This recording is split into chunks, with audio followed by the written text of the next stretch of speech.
Cheap knives, big knives. More to come. Stay tuned.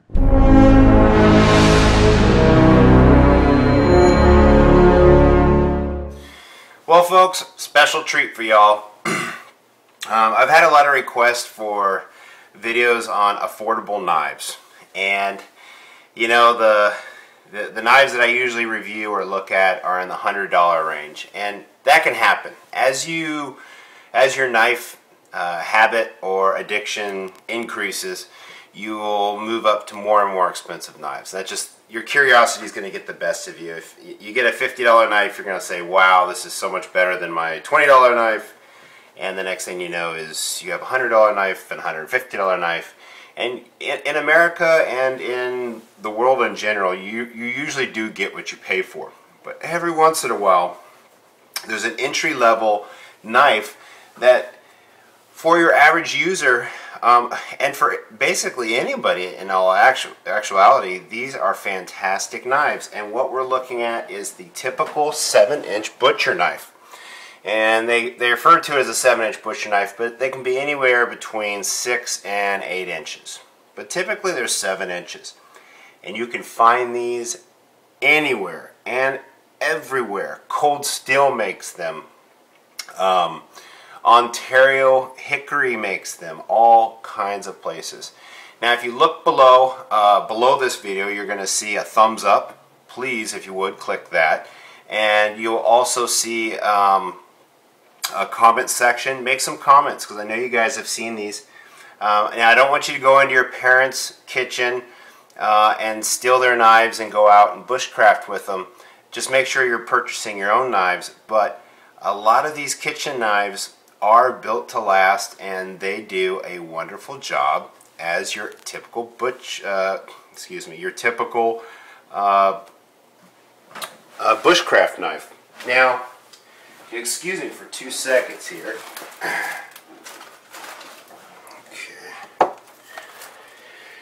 Now, I have 3 examples that I've gotten, and I'll tell you the price that I paid for each one of them.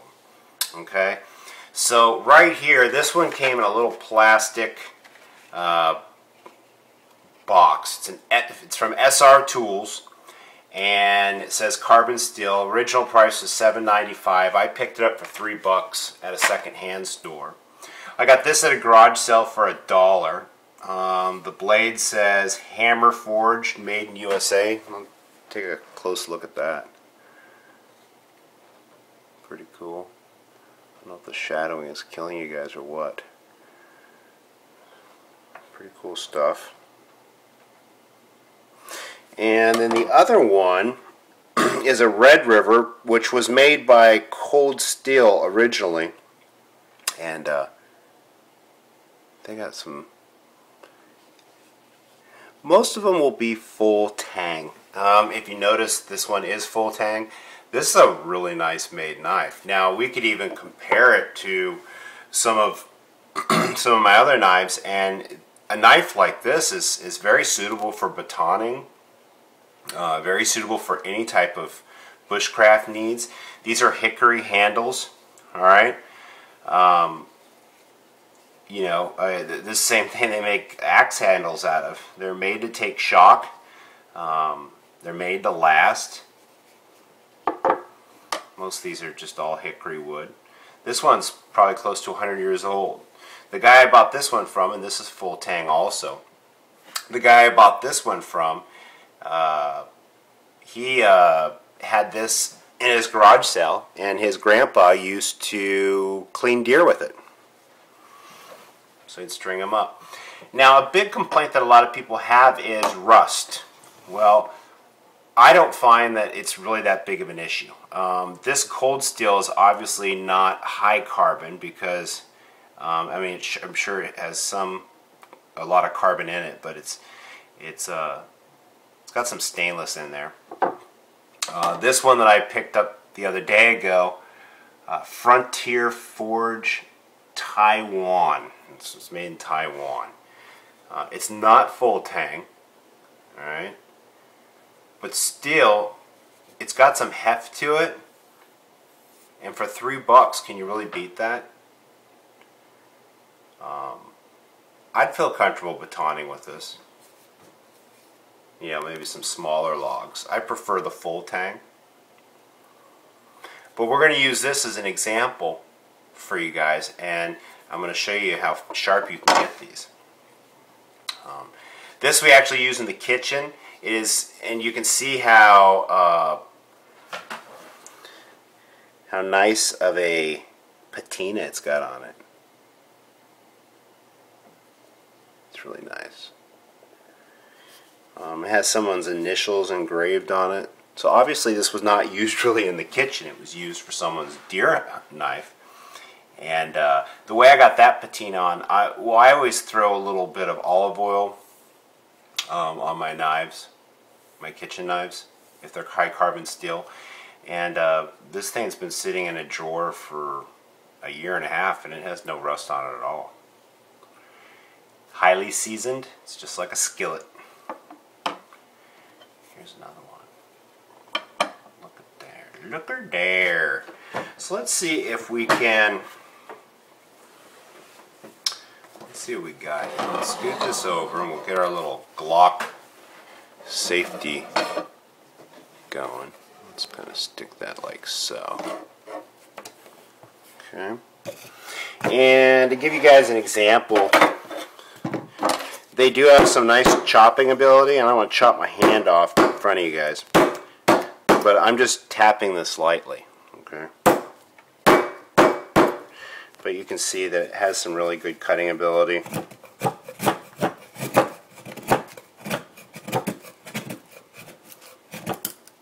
I don't want to cut my desk. So this is indoors. I guess I could have done this outdoors. But you guys can see that these things have some really nice cutting ability. It's a nice one. Whoops. That one I might sell, so might do a giveaway on this knife right here. It's a nice one. Alright, so let's take this Taiwan knife, and this is out of the box. Okay, we got some chopping ability. This is a $3 knife. You can make yourself a sheath for it or whatever, and you got yourself a nice big survival knife. It's got some nice chopping ability. You know. Alright, got some good chopping ability if you want to chop some branches or whatever.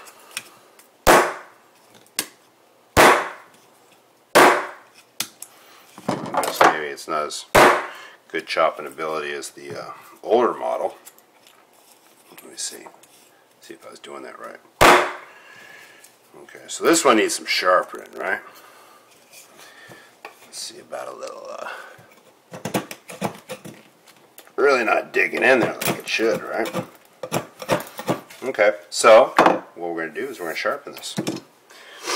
Okay, so if you guys have been watching my videos for a while, you guys know that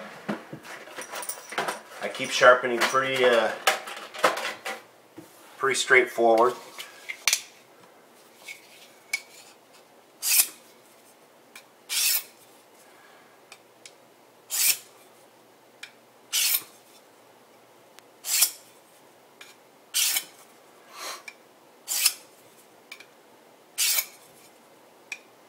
Now granted, I've been watching a lot of videos where people have like the Wicked Edge system and all kinds of cool stuff for their really expensive high-end folders to sharpen them.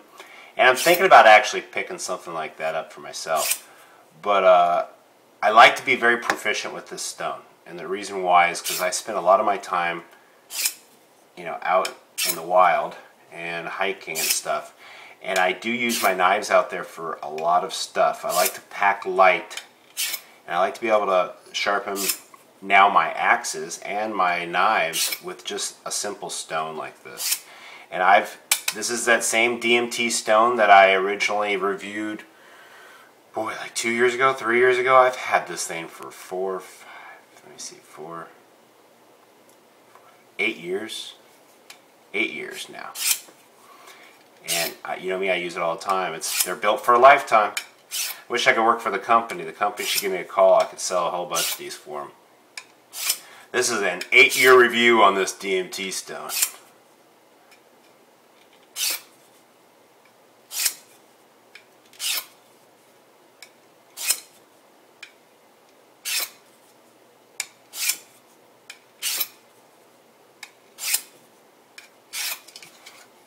Flip it on over to the red side, which is the female side. I like the blue and red stone. I find that they are the best. Whoa. Because you can finish off the sharpness of your knife. Like you can polish the edge with your leather belt or your car window and use your car window as a ceramic stone.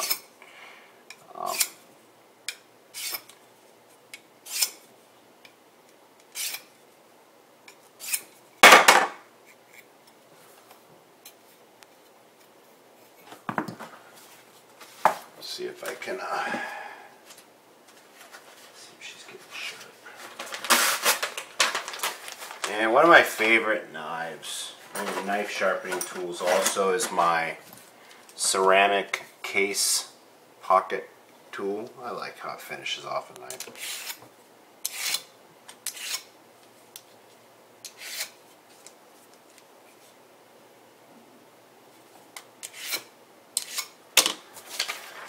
We're not going to get a perfect edge here. See, far from it, but it is paper cut and sharp now. Alright, I'm not going to spend all day on this. Okay, it's a video. Love the story of my life. Okay, so it's obviously sharper now. Want some feather sticks?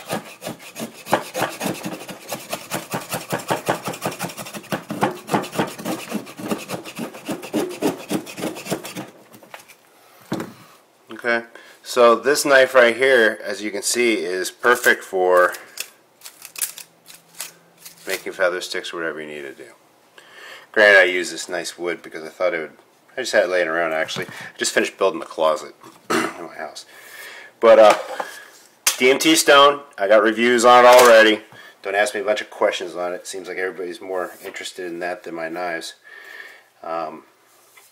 If you work for DMT, I get out of the military in about 3 years. I'd be happy to work for you guys. So, like I said, I've been doing an extended review of this for the last 8 years. I think that deserves some sort of job offer, don't you think? I mean, come on, guys. I mean, I've shook hands with the president, for goodness sakes. Still doesn't give me a call. All right, but anyway, on a separate note, check this out. All right, $3. $1, $2, I think, $1.50.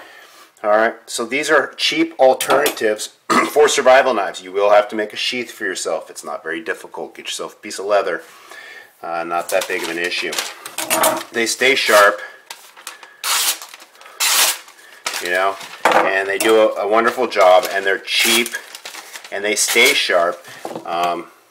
You know, they stay sharp, and they're just really good. They're nice, hefty. Alright, check out the links that I put down below. That's for an old hickory, made in USA. They're about $9. They're about this size, about the size of this one. You can see I have a 7-inch hand, it's a 7-inch knife. They are full tang, and I think it's a really good alternative for somebody that really can't afford a $100 knife. So you don't need to have a lot of money to enter into the bushcraft world. I think these are just fine. They got nice thick spines to them. You know, marketing's everything, and a lot of the hype out there. Gerber loves the hype.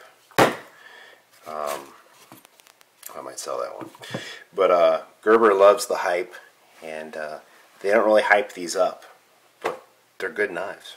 So that's really all I can say about them. If you guys like, please comment. Please like the video. Share it with your friends. Put it on Facebook. Dude, these are cheap knives, and a lot of people could really use a knife like this rather than spending $100. So y'all take it easy. Later.